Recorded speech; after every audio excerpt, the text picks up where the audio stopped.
ఈ రోజుకి ఈ ఒక్క మాట మీకు కూడా సరిపోయిద్ది. నా మాట విని, నా మాట నమ్మి, నా మాట చొప్పున ఒకడు అడుగు వేస్తే, ఒక ఆమె అడుగు వేస్తే, ఒక వ్యక్తి అడుగు వేస్తే, ఎట్టి పరిస్థితుల్లో నేను వారిని మునిగిపోనీయను.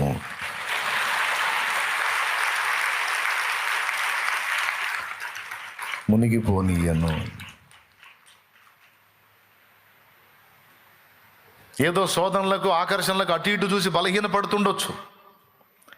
బలహీనపడి మునిగిపోయే ప్రమాదంలో ఉండుండొచ్చు.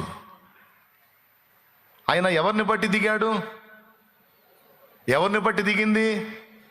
నేనున్నాననేగా. ఏదన్నా తేడా వస్తే నేను ఆదుకుంటాననేగా. ఏదన్నా పరిస్థితులు తారుమారైతే నేను ఎంటర్ అవుతాననేగా. కాబట్టి నన్ను నమ్మి అడుగు వేసింది, నన్ను నమ్మి అడుగు వేశాడు కనుక నేను చెయ్యి వదలను అనేది ఆ ఉదంతంలో రుజువు చేశాడు యేసయ్య.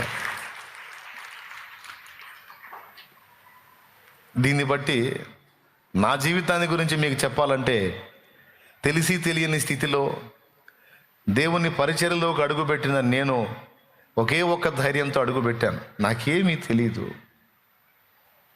కానీ నువ్వు నాకు నేర్పుతావు. నాకేమీ తెలియదు, కానీ నువ్వు నన్ను నడిపిస్తావు.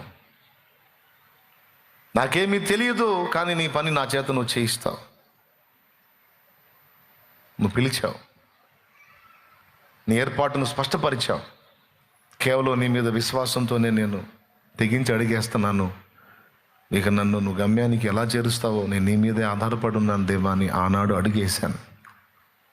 సేవలో రక్షణలోనికి అడిగేశాను, అంతే నడిపించాడు. సేవలోకి అడిగేశాను, నాటి నుంచి నేటి వరకు 18 నిండు సంవత్సరాలు చెయ్యి వదలకుండా నడిపిస్తానే ఉన్నాడు ఆయన.